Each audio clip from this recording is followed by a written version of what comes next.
نحمدہ ونصلی علی رسولہ الکریم۔ اس سے قبل حمزتین فی کلمہ کے 4 قواعد ہم نے پڑھے تھے: تحقیق، تسہیل، ابدال اور حذف۔ اس سے قبل تحقیق کا سبق بھی ہو گیا، اور آج سبق 2 نمبر قسم جو 2 حمزہ کی دوسری قسم ہے وہ تسہیل ہے۔ تسہیل اس کا لغوی معنی آسان کرنا اور نرم کرنا ہے، اور قاریوں کی زبان میں یعنی قرات کی اصطلاح میں حمزہ کو حمزہ اور اس کی حرکت کے موافق حرف مد کے درمیان اس طرح نرم پڑھنا کہ نہ خالص حمزہ ہو اور نہ خالص حرف مد ہو۔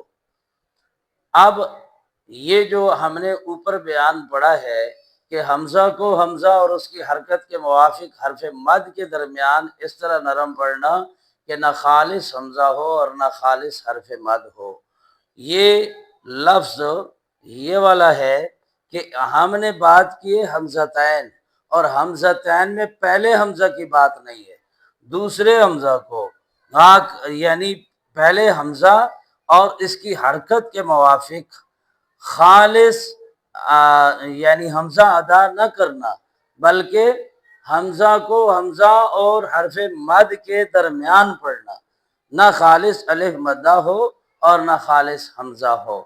تو لہذا تسہیل کی 2 قسمیں ہیں، تسہیل وجوبی، تسہیل جوازی۔ اب تسہیل وجوبی، اس میں آپ کو یہ بات سمجھا دوں گا کہ یہ سورہ حامیم سجدہ کے ایک ہی لفظ اعجمیٌ کے دوسرے حمزہ میں، یعنی اس کے دوسرے حمزہ کو نرم کر کے پڑھا جائے گا۔ روایت حفص میں صرف ایک جگہ منقول ہے، اس لفظ کے دوسرے حمزہ کو حمزہ مسہلہ کہتے ہیں۔ جیسے تحقیق میں حمزہ محققہ تھا، اسی طرح تسہیل وجوبی کے دوسرے حمزہ کو حمزہ مسہلہ بھی کہتے ہیں۔ اب ہم نے پڑھنے کا طریقہ سکھانا ہے کہ اس کو جو 2 حمزہ کے درمیان 2 حمزہ پڑھے گا ایسے اعجمیٌ، تو روایت کے مطابق اس کے دوسرے حمزہ میں آپ نے تسہیل نہیں کی بلکہ تحقیق کی ہے، جبکہ اس کے دوسرے حمزہ میں تسہیل ہے، یعنی دوسرے حمزہ کو نرم پڑھنا ہے، نہ خالص حمزہ نہ خالص الف مدہ، یعنی اعجمیٌ بھی نہیں کرنا اور اعجمیٌ بھی نہیں کرنا، بلکہ دوسرے حمزہ کو نرم پڑھنا ہے۔ جیسے اعجمیٌ میں 4 دفعہ پڑھوں گا تاکہ آپ کان سے سن کر اس کی اصلاح کر لیں۔